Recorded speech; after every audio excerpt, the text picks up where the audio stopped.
જય શ્રી સ્વામિનારાયણ। સત્ય શું છે? સિદ્ધાંત શું છે? અને સંપ્રદાયની સાચી ઓળખ શું હોવી જોઈએ? આ પ્રશ્નોના ઉત્તર શોધવા માટે સ્થાપિત થઈ છે સત્ય સિદ્ધાંત સમિતિ।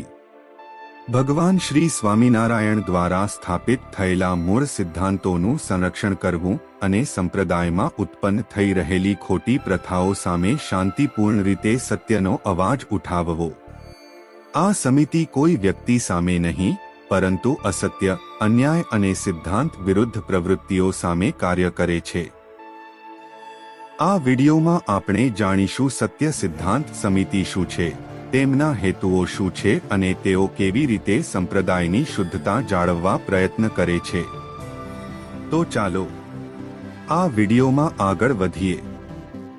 સત્ય સિદ્ધાંત સમિતિ સંપ્રદાયનું છઠ્ઠું અંગ એવા હરિભક્તો દ્વારા રચાયેલ એક સમર્પિત સમૂહ છે, જેનો પવિત્ર હેતુ ધાર્મિક સંસ્થાઓની શુદ્ધતા જાળવી રાખવાનો તથા ભગવાન શ્રી સ્વામિનારાયણ દ્વારા સ્થાપેલા સિદ્ધાંતો, બંધારણનો તેમજ પ્રણાલિકા, પરંપરાઓ અને નિયમોનું પુનઃસ્થાપન અને પાલન કરાવવાનો છે।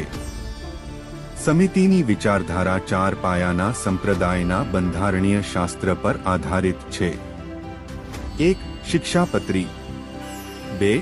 દેશ વિભાગ લેખ, 3. સત્સંગી જીવન, 4. વચનામૃત। આ ચાર શાસ્ત્રોમાં ભગવાન શ્રી સ્વામિનારાયણ દ્વારા સ્થાપવામાં આવેલા સિદ્ધાંતો, બંધારણ તેમજ નિયમોનું વ્યક્તિગત આચરણ તેમજ ધાર્મિક સંસ્થાઓના કાર્ય માટે માર્ગદર્શક સિદ્ધાંતો રૂપે કાર્ય કરે છે, ખાસ કરીને તેમના માટે જેમને ભગવાન શ્રી સ્વામિનારાયણ પ્રત્યે અડગ શ્રદ્ધા છે। સમિતિ એક માર્ગદર્શક શક્તિ તરીકે કાર્ય કરે છે, જેથી આધ્યાત્મિક પ્રથાઓ, વર્તન અને સંસ્થાકીય નિર્ણયો સત્ય, શિસ્ત અને શાસ્ત્રીય સિદ્ધાંતો પર આધારિત રહે। સમિતિનું મિશન જાગૃતિ ફેલાવવાનું, આત્મમંથન માટે પ્રેરણા આપવાનું અને સામૂહિક જવાબદારી વિકસાવવાનું છે। તેથી ધર્મ માત્ર બાહ્ય દેખાવ ન રહી, પરંતુ આંતરિક પરિવર્તનનો માર્ગ બને। સંવાદ, શિક્ષણ અને સિદ્ધાંત આધારિત કાર્ય દ્વારા સત્ય સિદ્ધાંત સમિતિ વર્તમાન તથા આવનારી પેઢીઓ માટે ધર્મની પવિત્રતા તેમજ સનાતન ધર્મનો એક ભાગ હોવાથી તેની સાથે સુહદ ભાવના જાળવી રાખવાનો સંકલ્પ લે છે। આ ધર્મરક્ષાના અભિયાનમાં સહભાગી થવા આત્મીય આમંત્રણ આપીએ છીએ।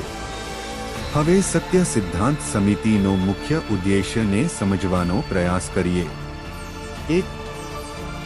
ભગવાન શ્રી સ્વામિનારાયણ દ્વારા સ્થાપિત મૂળ સિદ્ધાંતોનું પુનઃસ્થાપન અને રક્ષણ। 2. શિક્ષાપત્રી દેશ વિભાગનો લેખ આદિક બંધારણીય સત્શાસ્ત્રોના આદેશોનો અમલ કરવો અને કરાવવો। 3. સંપ્રદાયના મુખ્ય 6 અંગો, દેવ, મંદિર, શાસ્ત્ર, આચાર્ય, સાધુ, હરિભક્તોની સુરક્ષા, શુદ્ધિકરણ, જાગૃતિ, સંગઠન વગેરેનું શાસ્ત્રોક્ત સંકલન પૂર્વવત મજબૂત કરવું। 4. સૌના સાથ સહકાર સહિયારા પુરુષાર્થથી સંપ્રદાયની ગરિમા પુનઃ પ્રસ્થાપિત કરવી। 5.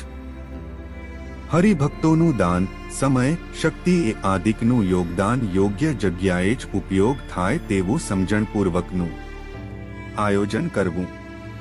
વહાલા ભક્તો, તમે પણ આ ઉદ્દેશ્યનો સમર્થન કરતા હોય તો કોમેન્ટમાં જય શ્રી સ્વામિનારાયણ લખજો। તમે પણ અભિયાનમાં જોડાવા માંગતા હોય તો નીચે આપેલા નંબર પર નામ, ગામનું નામ અને ફોન નંબર લખી વોટ્સએપ કરો તથા ચેનલ સબસ્ક્રાઇબ કરી કોમેન્ટ સેક્શનમાં જય સ્વામિનારાયણ લખો।